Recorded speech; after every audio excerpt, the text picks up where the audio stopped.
Welcome to The Real Factor. My name is Thor. And I'm Ed. And we're going to kick off 2023's holiday season talking about the movie Gremlins from 1984, which was written by Chris Columbus and is a Steven Spielberg Presents. Yes. One of the first kind of Steven Spielberg Presents movie, where he was executive producing a lot of films in like that mid-'80s, where he kind of took a break from doing a lot of the big action movies, like we did with Raiders and E.T. and all that, Jaws. And then went into just to a lot of executive producing, and then he would spend his time directing a more art house fare or, the more harder edge films, like he did The Color Purple and Empire of the Sun. But anyways, we're talking about Gremlins. We're talking about little furry, cute little mogwais that turn into nasty gremlins that attack the city. Maybe I watched a different movie. I don't know. I'm kidding. Yes. But what is a mogwai? Nobody ever said what it was. Mogwai. It's a little... I saw it. It's like a Furby. it's a Furby. That's exactly right. But, I mean, for those who were... Ancient Chinese secret is what a mogwai is. who are not of our generation. The Furbies came out after this, thank you. But that's what it always made me think of. Right. No, exactly. But nobody ever said what kind of actual animal it was, or if it was a hybrid of something else, or it just happened to arrive. I don't think they knew. They just thought it would sell toys. It's a great little puppet. Yeah. Everything in the place is for sale, except yes, the mogwai. All right. So if you've never seen Gremlins, and if you haven't, I don't know what you're doing. Stop this and go watch it. But basically, you got Dad who's in Chinatown who's looking for a cute present for his son for Christmas. A very old 20-something-year-old that it's not a little boy. It's not a little boy. He's got a job at the bank. He does got a job at the bank. That's and right. His other friend is, he's like an assistant manager. Anyway, so he wants to get a unique present for him. He talks in this little boy that works in his grandfather's shop to give him this cute little pet that has lots of rules for it. Lots of rules. And we'll go into those rules, especially one is very, very confusing. Very debatable. Yes. A lot of debate about how this rule actually... And I think we'll debate whether this is a Christmas movie or not, too. Oof. So anyways, he gets this thing home, and does he follow the rules? Well, let's just find out. I've already given it away. I was shaking my head no. Which I blame the boy a lot. I say the boy, he's a man, for breaking those rules. He's kind of a man boy. Yeah, man boy. He's not. Watch have a lot of this. Put some water on. Okay, what are the 3 rules, Ed? What are the 3 rules? First rule: keep him out of light. Sunlight can kill him. Yeah, he hates bright lights. Yes, hates bright lights. Bright lights. Oh. Second rule: do not get him wet. Don't even give him water to drink. Nope. Not at all. What happens if you give them like pudding? That has water in it. Yeah, I mean, it's just so many things, but I guess it's just I mean, pure does the water. moisture off of the chicken, the grease, does that not count as like liquid? I don't know. We're splitting hairs at this point. And the third rule, which you must obey at all costs, Always. do not feed them after midnight. Yeah. But what time zone that is in, we don't really know. But when can you feed them? Because as the debate goes, every hour is after midnight. That's right. I mean, Let them starve. it's like 6 o'clock at night right now. It's after midnight. Somewhere. They must develop based on longitudinal. I'm thinking axes it of means the from earth. like midnight to like 6 or 7 in the morning. Just like nothing good happens after midnight when you're out on the town or something. So they're like, don't be feeding them. Don't be feeding them mogwai after midnight. So this is an allegory tale for parents to their kids of do not drink after midnight. That's is right. that what you're saying? Don't go. Yes. You're going to turn into a little monster that's going to terrorize your neighbors and end up on the lawn somewhere. There you go. Driving bright a lights will plow kill you. into a house. Exactly. So Gremlins has a great cast with it. You start off with the dad as Hoyt Axton, which is just like the most congenial man you'll ever meet. Yeah. Like whenever I was 12, like I want him as my dad. No offense, Dad, you're awesome. I love you to death. But I wanted him as my dad. He was an inventor and made crappy things that none of it worked. They worked at first, and then they started going downhill. The bathroom buddy. You'd have to. The thing was like a block that had a toothbrush. It's like holding this big thing to try to go brush your teeth and try to shoot out. Oh man, when that toothpaste shot out. Don't worry, that cleans right up. And it did. It just like rushed right off. It was like, what kind of toothpaste do you have there, buddy? Yeah. And the shaving cream. His son, played by Zach Galligan. I keep on wanting to say Zalek Galifianakis, but that's not you not turned the same Greek all of a sudden. Yeah. Zach Galligan, who really didn't do a whole lot to this, and then you had everybody's favorite darling Phoebe Cates. Yes. With a very shortcut. Yeah. This one. But it was better. Her haircut in this one was better than it was in Gremlins 2. They should just never make Gremlins 2. We'll get to that later. And then you had a lot of cameos from people like Corey Feldman. Yeah. You had... I don't think that was a cameo. I mean, he was... Well, I guess cameo to me is like you're in there for like 30 seconds and then you're done. I'll say supporting cast members. There we go. Well, Judge Reinhold. Judge Reinhold, Yeah. who would then later to go star in Beverly Hills Cop and really kind of take up. But he was part of that. He was, what, Fast Times? Fast Times with Phoebe Cates. So you had a lot of this kind of people moving over to that. This was before Molly Ringwald took over the teenage world. 80s, but anyway, so you had they were trying to do this like love triangle between Judge Reinhold and Zach and Phoebe Cates, but it was the only triangle in the whole thing was Judge Reinhold trying to. Yes, she had no interest. She had no interest in him. He tried to play off because he was a successful, vice president or whatever he was at the bank, and I'll be a millionaire by 30, and blah blah blah. And, okay, she's like, anyway, whatever. Yeah. But anyway, so they get these little mogwais. Yeah, and of course it was an accident the first time when Gizmo the dad named him Gizmo, and got him wet. And do you know why? Because of all the gizmos that he made. Yes. Yeah. And I love throughout the film they had to. What did you just do? I did the Eddie Murphy look. Did you? Did you really? No, I'm kidding. I loved how throughout the film though they kept trying to use the dad's inventions, and they were like almost like sheepishly, will it work this time? Will it not? Well, and it was also great, and I know this is a sidetrack, but anyways, that's what we're here for. That they actually acknowledged the fact that these inventions sucked. Because especially with the coffee thing, which I always thought it was hilarious, that when he did the coffee, this like sludge came out, and he was like, this doesn't look good for you. It's his own sarcasm. This doesn't look good. It's like tar. But I thought that it knew what it was doing, and that's the mom made fun of it, but it was great because him inventing it, he knew that it was all trash anyway, so just kind of had to laugh. The smokeless ashtray set off like a chimney. Right. That was awesome. Oh, a smokeless ashtray. Anyways, but yeah, I got the giggles. I'll tell you what. So this movie was kind of. So this came out, honestly, if you didn't know, it came out the same day that Ghostbusters came out. So you kind of had a 1-2 punch of two, like, the biggest movies of '84. But it also came out right after Indiana Jones and the Temple of Doom. Yeah. And what is the significance about that? I hate when you do that to me.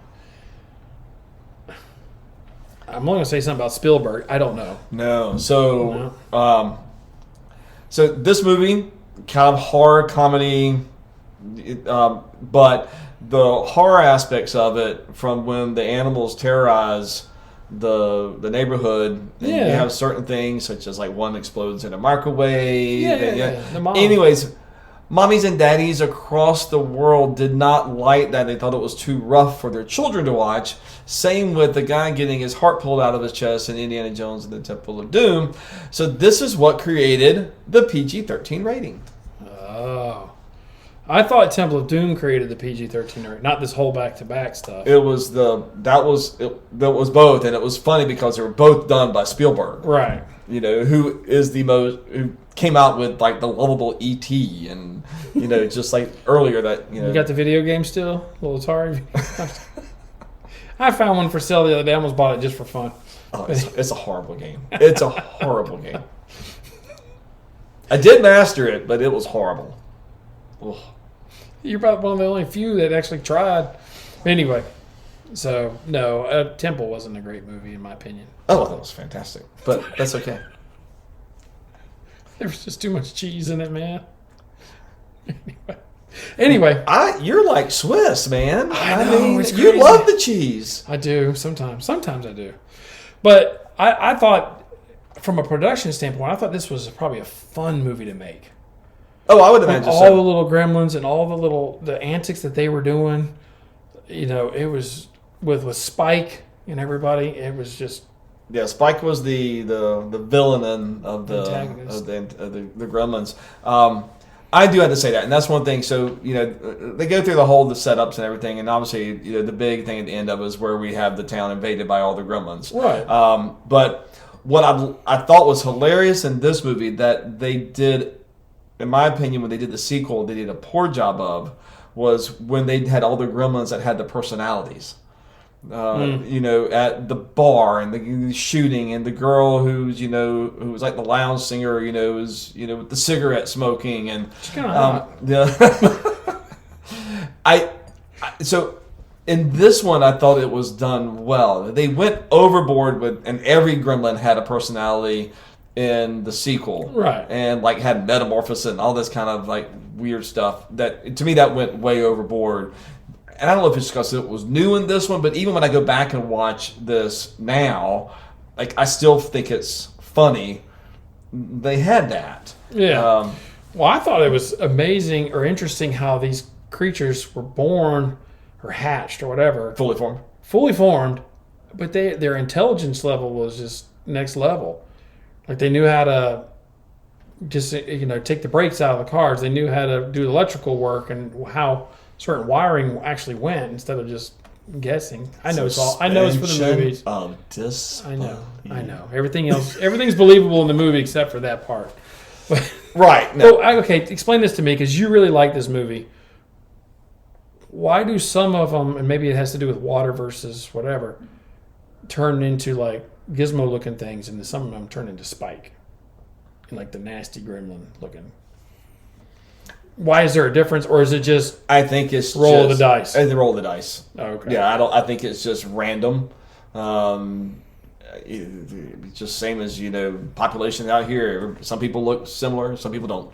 Yeah. But I don't think that was meant to do anything. Okay. Yeah. I didn't know, and then, but yeah, I think the boy, our main character, he did some of that on purpose when he took Gizmo to the professor. And he said, "Here, watch this," and he puts water on his back. Yeah, but it's like, dude, what are you doing? Well, I mean, but at that point, in his eyes, there's nothing really was wrong, and they were all oblivious to the fact that these creatures were trying to wreck their lives. Yeah, and they says, "Oh, okay, well that's fine." I mean, even the dad says, we're gonna make money off of this. Let's just make that's the dad. Feed the world, feed the world with all these things. But I thought it was a great plot point where you would take something like this to the person that you knew that could help you, which was your biology teacher, and it's like, how does this work? This shouldn't happen. But look at this, and so you see the guy testing them and taking blood samples and trying to see what. I thought that was actually, they didn't really do much with it afterwards because then he died. Then the gremlin attacks him. But come here. But I mean, but that's what I think. But that was kind of realistic. Like I think he would do something like that, take that to a lab and see what's going on. Which is probably why the Chinese guy kept it hidden in his, That's exactly why. But he knew right where to go come back and get it. Mm-hmm. Because Gizmo had a tracer on him.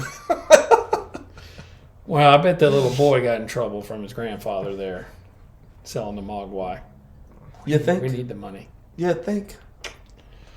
But So going back to production design, the city, which was, or the town, I guess, really was Christmas time. They did a great job in trying to, make this look like small town Christmas. So let's see if you know this. I don't. I don't know what he's going to ask him. At the beginning where they're walking past the theater.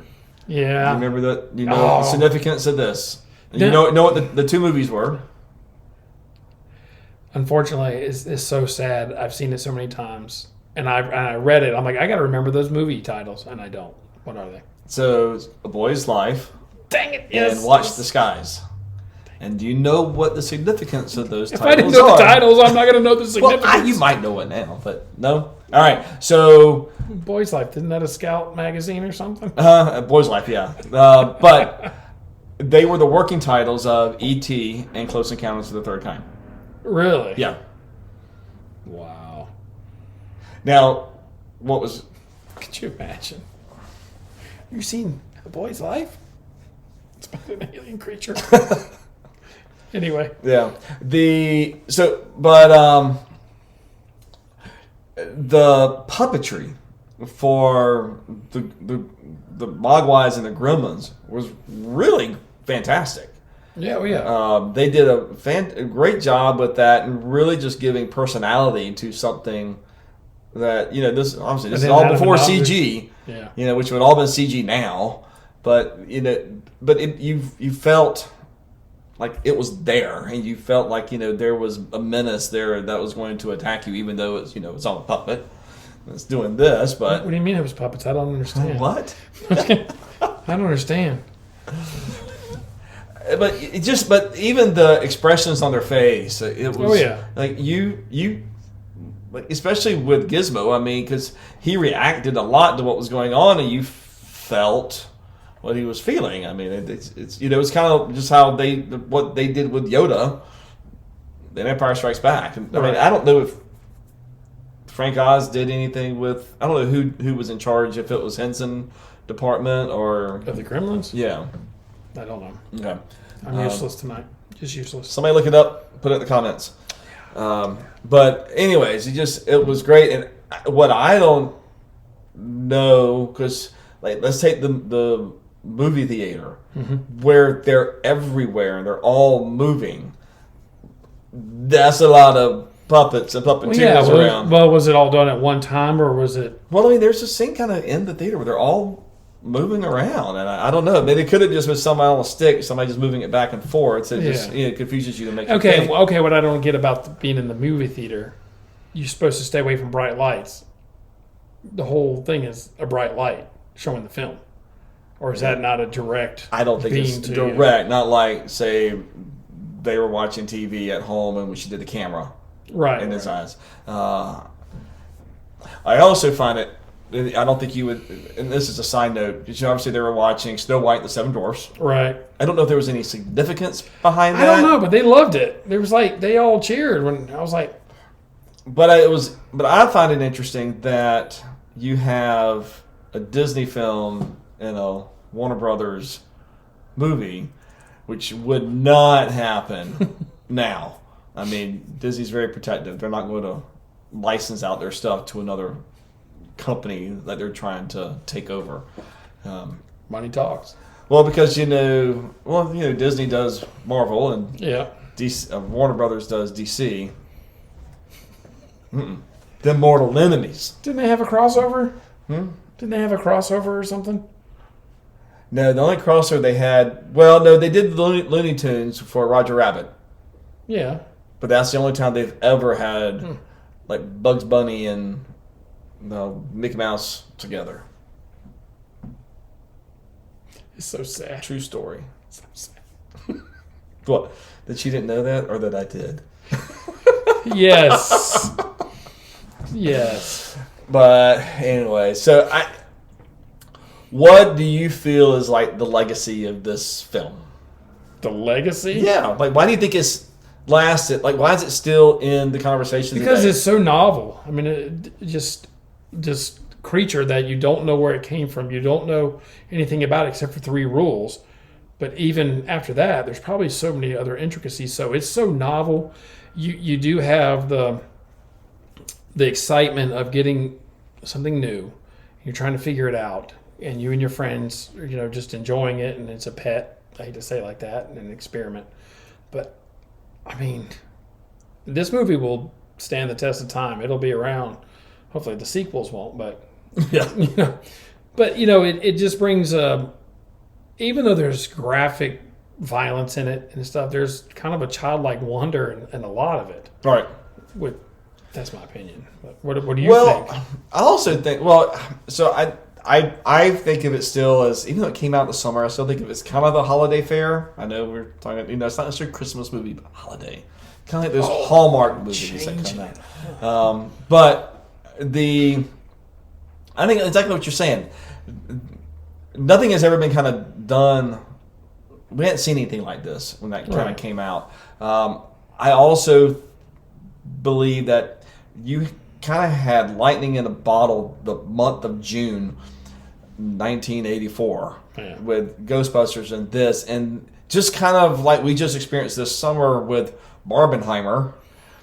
Two totally different movies, but Gremlins and Ghostbusters are really fighting for the same audience. Yeah, but I think they both kind of grew together. Obviously, Ghostbusters was the winner, but they both kind of moved in that whole, interest at the same time, and they both kind of held on together.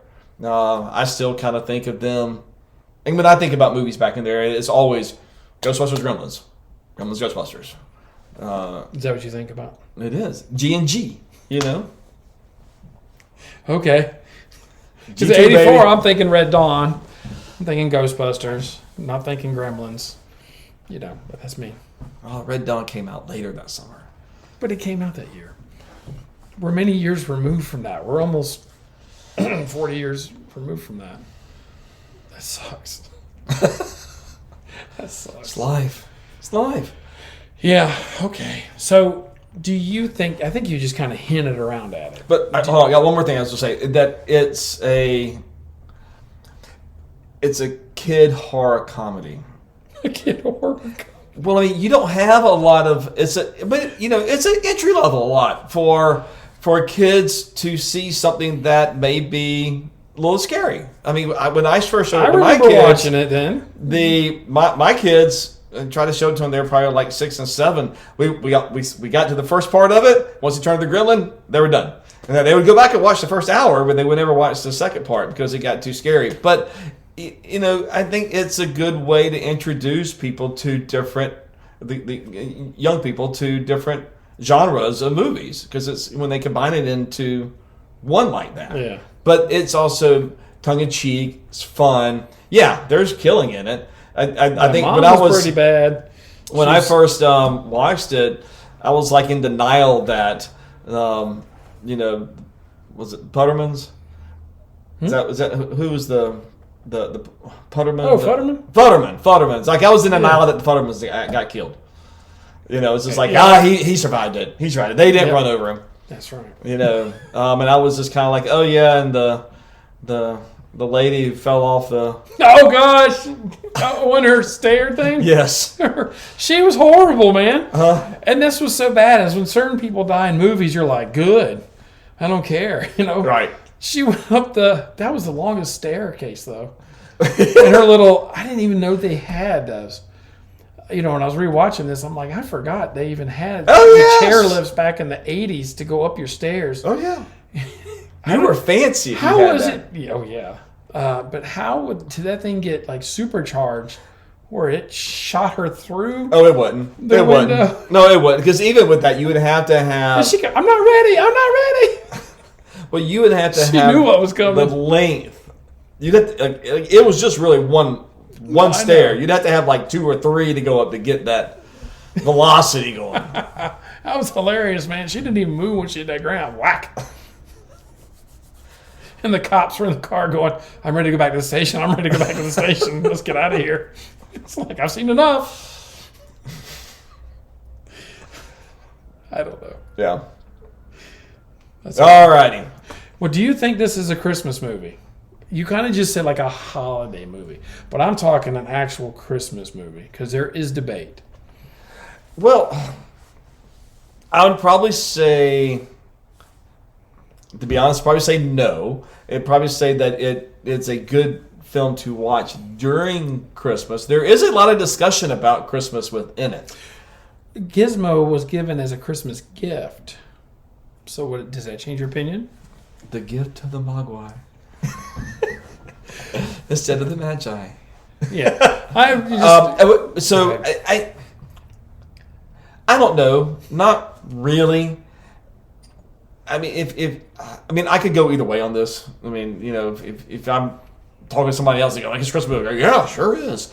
Or here, but the issue that is, you do have a lot of talk about it. Phoebe Cates' character is traumatized by it. There's like a very heart-wrenching scene in the middle of the movie where she's just like talking about the death of her father. Acting though at that point, she should have came off more numb. I didn't mean she had to cry because she's many years removed. Yeah, but I don't know. But she had a also in the deleted scenes, there's a whole nother scene where they go into hide out into like a bank, and they discuss this whole thing even more.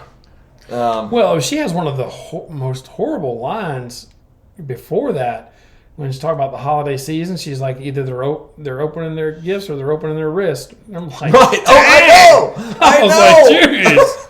So I was like, wow. The holiday season is kind of very depressing for people. Really? You think so? Well, you went there, didn't you? They're either opening their gifts or opening their wrists. You're like, what? Did she just say that? Go back to the swimming pool and Fast Times. Come on. Jeez. Alrighty. So I don't think it's a Christmas movie. People will say, well, and that's why I brought up that Gizmo was given as a Christmas gift. The dad was in the store trying to sell his Gizmo, the bathroom buddy. And so then all of a sudden he's like, you know what? Let me pick up a gift for my son, So we talked about that when we talked about Trading Places. It's like what constituted an actual Christmas movie, but happening at Christmas time does not mean it's a Christmas movie. That same argument can be said for our perennial favorite Christmas movie, Die Hard. Yes. But you're not going to change my mind on that either. Well, see, I think that's different because the only reason John McClane is in L.A. is for Christmas. It's not like he's there visiting his ex. I don't remember, visiting his wife. His estranged wife. Thank you. And it just happens to be Christmas time. He's like, I flew out here for Christmas. There you go. I had someone text me. They go, so is Elf a Christmas movie? I'm like, yeah, of course. He's like, how? He's if you want to know our thoughts more on that, go back and see our videos of Die Hard and Elf. Do it now. All right, anyway, we need to close this up. Yeah, so what is your 1 to 5 rating on I give it a 4.5. Gremlins? 4.5. All right. I'm not going to give any reason besides 4.5. I'll give it about a 4.25. Oh, come on. That was your last rating. Huh? Gosh. I can have the same rating for multiple things. How about, okay, 4.3. Does that make you happy? No, because now I can't figure out the average. Somebody else comment that because I'm not going to. 4.375. Here's your average right now there. You sound like my coworker. Rate the meeting. I don't know. It's pie. That's what it's going to be. It's pie. All right, guys. I appreciate you being here. Let us know what your thoughts on Gremlins. Hey, is Gremlins 2 your favorite? Put it down below. Let us know. Tell us why you're wrong. Exactly. We won't hold that against you. But anyways, we'll see you next time on The Real Factor. Bye.